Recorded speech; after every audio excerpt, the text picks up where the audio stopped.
बिस्मिल्लाहिर्रहमानिर्रहीम। Hi guys, this is Ahmed and welcome to my YouTube forex money channel. उम्मीद करता हूँ आप सब खैरियत से होंगे। जैसा कि आप सबको पता है कि इन्फ्लेशन का जो वर्ड है उसने हमारा जो एक ट्रेड सेटअप था अदर पेयर्स का भी और यूएसडी कैड का भी, उसको थोड़ा सा नहीं बहुत ज़्यादा जो है वो डिस्टर्ब किया है और मज़ीद जो है फर्दर वो भी डिस्टर्ब करने की सोच रहा है। लेकिन चूंकि अगर आप एक टेक्निकल स्ट्रक्चर को फॉलो करते हुए चलेंगे तो मैं नहीं समझता कि आप कहीं पे भी डिस्टर्ब होंगे। एक चीज़।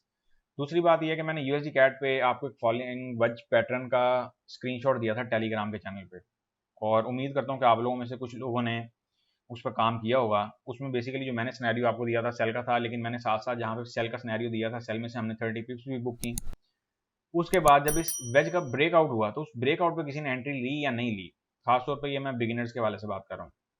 और ये मैंने आपके सामने वेज पैटर्न ड्रॉ भी इसीलिए किया हुआ है स्टिल कि मार्केट ने जो है वो यहीं से हमें अपवर्ड मूवमेंट दिया। और यूएसडी कैट के जो एनालिसिस हैं ये बेसिकली मैं अपॉन रिक्वेस्ट कर रहा हूँ, मेरे पास रिक्वेस्ट आई थी कि जी यूएसडी कैट का भी बता दें। तो यूएसडी कैट का बड़ा सिंपल सा कॉन्सेप्ट है, कहीं पे भी अभी तक कंफ्यूज होने की ज़रूरत नहीं है। और जैसा कि आप देख सकते हैं कि यूएसडी कैट के लिए जो हमारे पास लेवल है वो ये वाला इस टाइम बहुत इंपॉर्टेंट लेवल बना हुआ है 1.2896 का। और जहाँ तक मेरा ख्याल है, मुझे एक कमेंट आया था तो वो पूछ रहे थे शायद सेलिंग में वो स्टक हैं। अब आप लोग यार सेल में एसएल नहीं लगाते या बाय में आप लोग एसएल नहीं लगाते, खुदारा एसएल लगाना शुरू करें। मैं बार बार यही कहता हूँ, इसमें आपका ही फायदा है।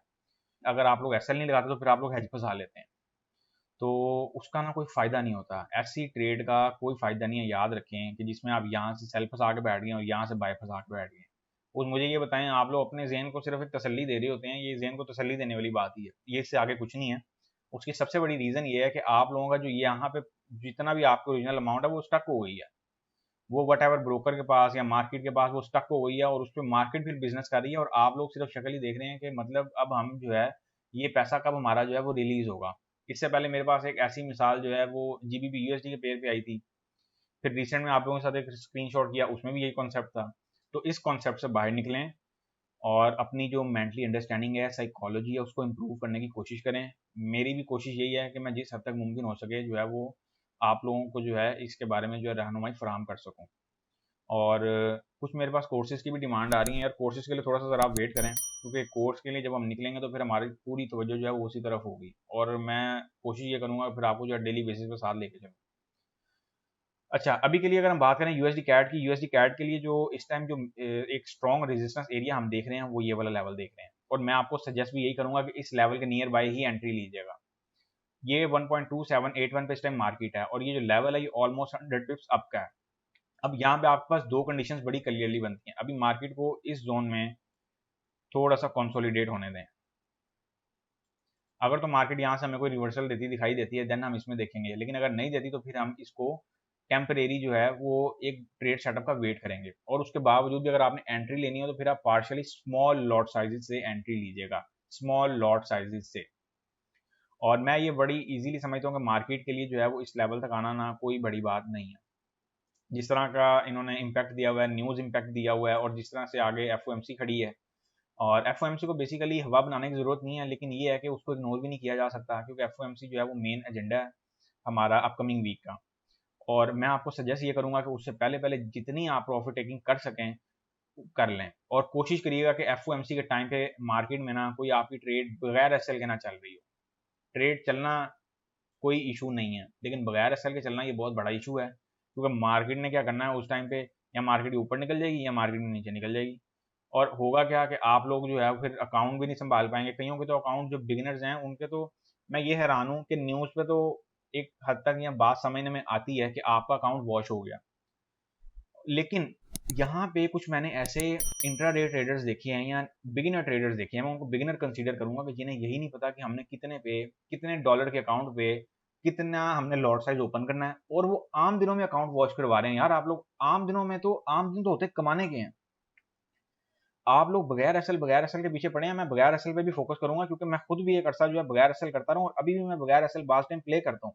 लेकिन उसका एक मखसूस टाइम होता है, हर चीज़ का ना एक मखसूस टाइम होता है। आप लोग बगैर एसएल के मैं जितना मर्जी समझा लूँ, लेकिन करनी आप लोगों ने अपनी है। इस ट्रेडिंग फील्ड की ना एक साइकोलॉजी, एक ना क्या कहते हैं उसे, मेंटली एडजस्टमेंट ऐसी हो जाती है इंसान की, कि इंसान कहता है कि यार जो मैं सोच रहा हूँ ना वो ठीक है। ये सोच आपकी एक हद तक सही हो सकती है, लेकिन दूसरी हद तक ये बड़ी गलत सोच है।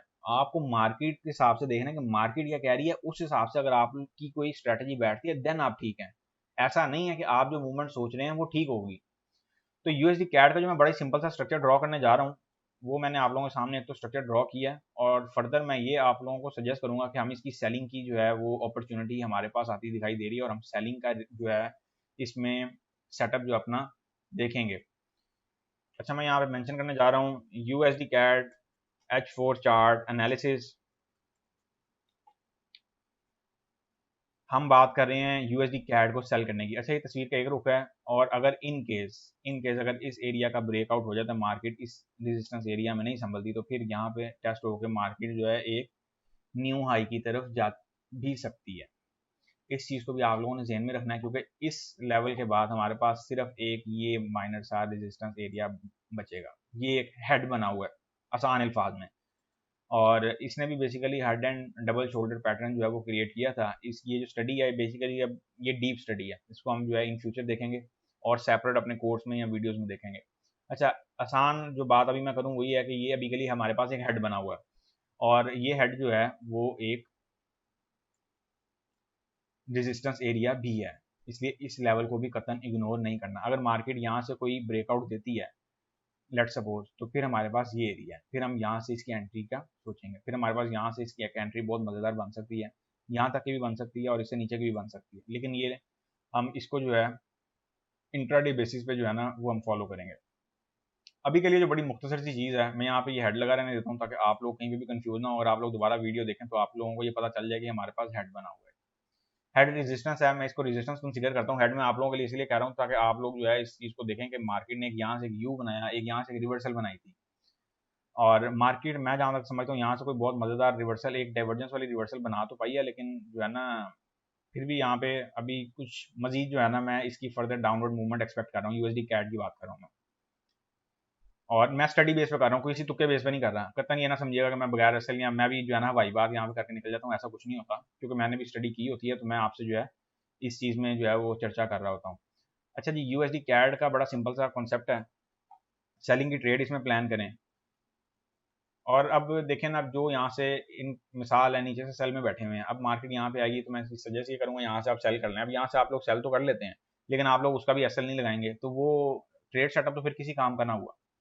कोशिश किया करें, देखें मार्केट ने ना वक्तन फवक्तन मूवमेंट लेनी होती है, तो कोशिश आप लोग ये किया करें कि मार्केट के साथ साथ जो है अपनी मूवमेंट लें, ताकि आप लोगों को ये पता चले कि मार्केट में नया क्या चल रहा है। आप लोग क्या करते हैं, एक जगह से पोजीशन ले लेते हैं, मार्केट रुख बदलती है जब, तो आप लोगों की पोजीशन जो है वो यहाँ बहुत नीचे से लगी होती है, बहुत ऊपर से लगी होती है, और मार्केट उसी चीज़ का आप लोगों से फ़ायदा उठाती है। और उस टाइम पे क्या होता है कि आप लोग किसी भी नई चीज़ में एंटर नहीं हो सकते, क्योंकि आप लोगों का क्या किसी का भी जिगरा ही नहीं पड़ता। अगर मैं भी एक न्यूट्रल बंदा होकर सोचूं ना, तो मेरा भी जिगरा नहीं पड़ेगा यार, मैं कहूँगा पहले ही एक चीज़ पे इतनी फ्लोटिंग चढ़ी हुई है, मैं और इसमें यहाँ पे कुछ छोटी लॉटी लगा सकता हूँ। तो वो बेसिकली मार्टिंगल में आ जाती है, और मार्टिंगल जो है ना वो बेसिकली गैम्बलिंग स्ट्रेटजी है, पोकर स्ट्रेटजी है, बेसिकली कैसीनो स्ट्रेटजी है। तो इस पे भी मैं आने वाले दिनों में चर्चा करूंगा, लेकिन इसमें भी बहुत सारी, जब आपको काम सीख जाते हैं ना और आपको काम में से काम निकालना आ जाता है, वो फन है। तो मैं ये चाहता हूँ कि आप लोग वो उस चीज़ की तरफ फोकस करें। मैंने यहाँ पे क्रिप्टो देखे हैं, अब कुछ लोग हैं जो क्रिप्टो से करें, और तरीके किस मद में है कि उन्होंने स्पॉट ट्रेडिंग की, उन्होंने कॉइन्स रखे हुए थे, कॉइन्स ऊपर गए, देन वो जो है उनकी एक हैंडसम अमाउंट जनरेट हो गई। लेकिन जिन लोगों को मैंने फ्यूचर ट्रेडिंग में देखा है, मैंने अक्सरियत जो है ना अक्सरियत लॉस में देखी है। अक्सरियत की बात कर रहा हूँ, अक्सरियत में आप 80 to 85%, 90% भी आप ले जा सकते हैं रेशो। तो आप ये देखें कि फ्यूचर ट्रेडिंग में हमें जो कदम है ना वो फूंक फूंक के रखना होता है। बस इस चीज़ को अब आप जो है ना आज से अपने पल्ले से बांधना शुरू कर दें, इस चीज़ को जो है ना इस चीज़ पे कॉन्सेंट्रेशन शुरू कर दें। अब सेल हम इसको करने की सोचेंगे जी 1.2860 के लेवल से। इस लेवल के दरमियान आपको जहाँ पे भी एंट्री मिले, आपने उसमें पार्शलिटी अगर आपने करके एंटर होना तो उसमें भी कोई हर्ज नहीं है, लेकिन इसी जोन के नियर बाई या इसी जोन से ही आप एंटर हो। अगर इससे नीचे मार्केट निकलती है तो फिर हम उसको जो है वो एक दूसरे रुख में देखेंगे। इसके बाद हमारे पास एक सेकंड स्ट्रक्चर भी है, मैं आपको वो भी बता देता हूँ, लेकिन मेन स्ट्रक्चर में इस टाइम ये एक्सपेक्ट कर रहा हूँ कि मार्केट इस लेवल को अप्रोच करेगी। अच्छा, TP1 की अगर हम बात करते हैं तो हम TP1 इसका रखेंगे 1.2800 का लेवल, और TP2 की अगर हम बात करते हैं तो TP2 हम इसका रखेंगे 1.2740 का लेवल।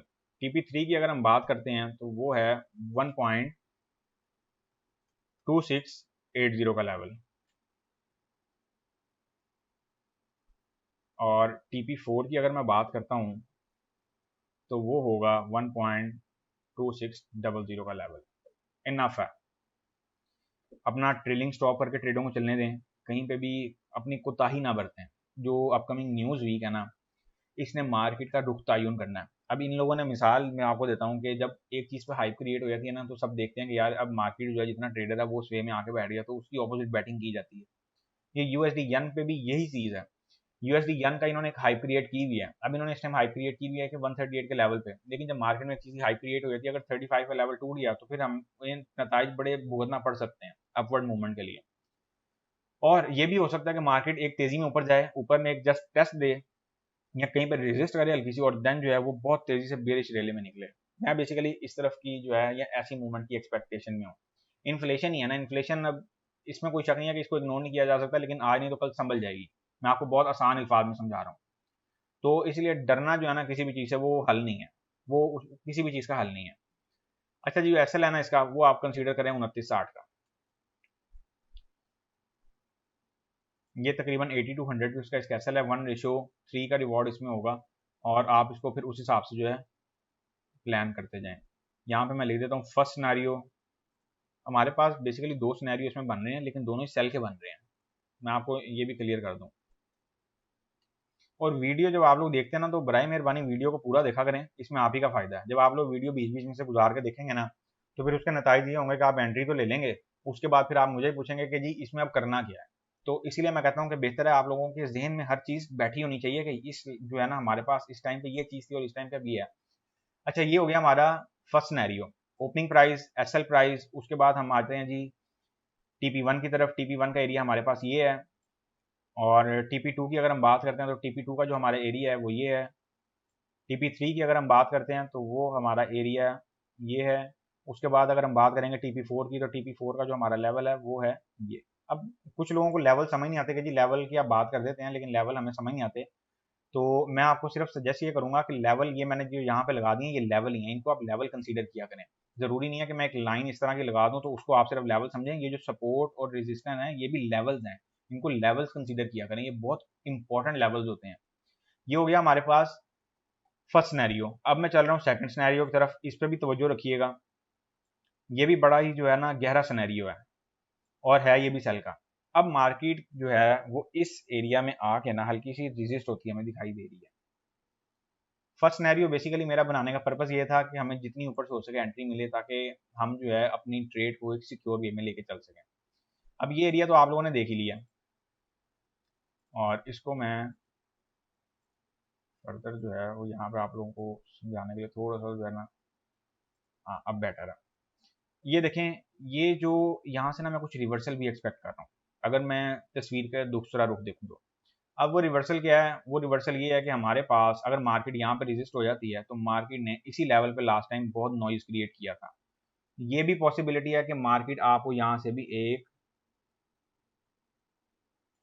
सेलिंग की मूवमेंट दे दे, मार्केट यहाँ से एक सेल के लिए निकला है। तो उसके लिए हम क्या करेंगे? उसके लिए हमारे पास एक और स्ट्रक्चर है, मैं यहाँ पे उसका भी सेल का स्ट्रक्चर जो है वो ड्रॉ कर देता हूँ। लेकिन इसमें हमारे पास ये देखना होगा कि मार्केट यहाँ पे कोई रिजेक्शन, प्रॉपर रिजेक्शन देती है या नहीं देती है, और ये मार्केट खुलने पे भी डिपेंड है। और मैं आपको सजेस्ट ये करूँगा, अगर आप इस ट्रेड में एंट्री लेना, ये बेसिकली पूरा एरिया ही नॉइजी है, बहुत नॉइजी एरिया है। तो आप लोग इस चीज़ का बड़ा खास ख्याल रखें कि इस एरिया में अगर आप इस एरिया से एंट्री लेते हैं ना, तो अपना नॉर्मल लॉट साइज रखिएगा। नॉर्मल लॉट साइज मैं इस वजह से कह रहा हूँ, कहीं पे भी बिग लॉट साइज से एंट्री नहीं लेनी, क्योंकि ये अपकमिंग न्यूज़ वीक है और एसएल लाजमी लगाइएगा। ये ना आप बगैर एसएल के जो है वो पोजीशन ओपन करके बैठ जाएं। अब मैं यहाँ पे डिटेल एंटर करने जा रहा हूँ सेकंड सिनेरियो की, इसको भी आप नोट कर लें। मैं यहाँ बात करने जा रहा हूँ जी सेकंड सिनेरियो की।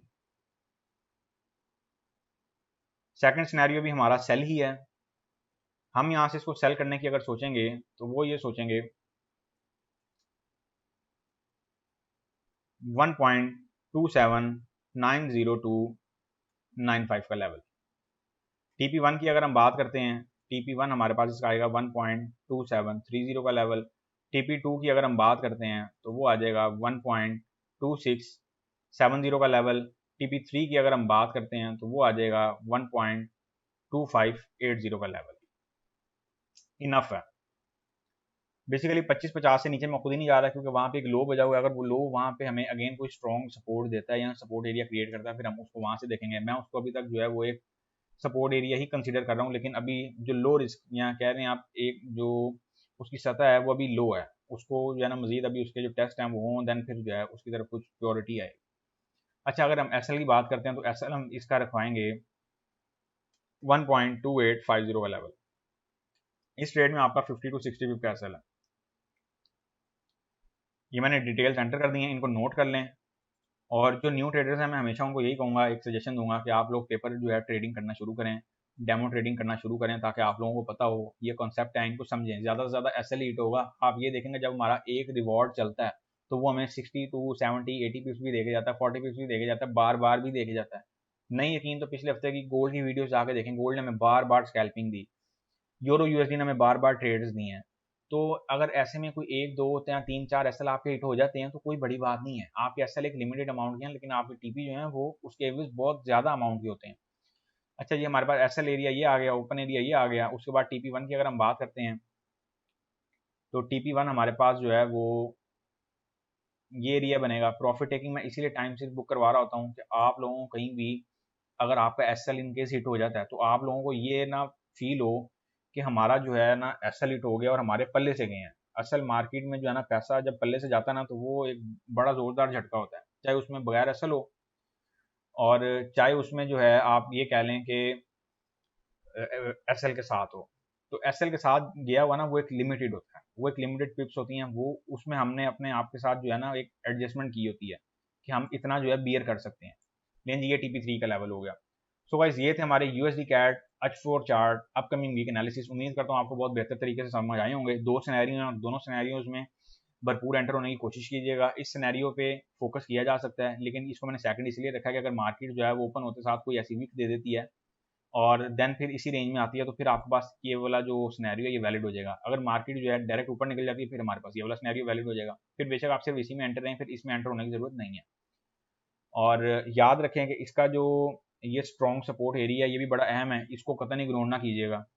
ये मैं इसीलिए समझा रहा होता हूँ हर चीज़ कि कुछ ऐसी मूवमेंट्स होती हैं जो अपकमिंग ना एक्सपेक्ट की जा रही होती हैं, क्योंकि अभी मार्केट्स गिरी हैं, जो गिरी हैं वो गिरी हैं, जो उठी हैं वो उठी हैं, उन्होंने अभी रिट्रेसमेंट कहीं पे नहीं दी।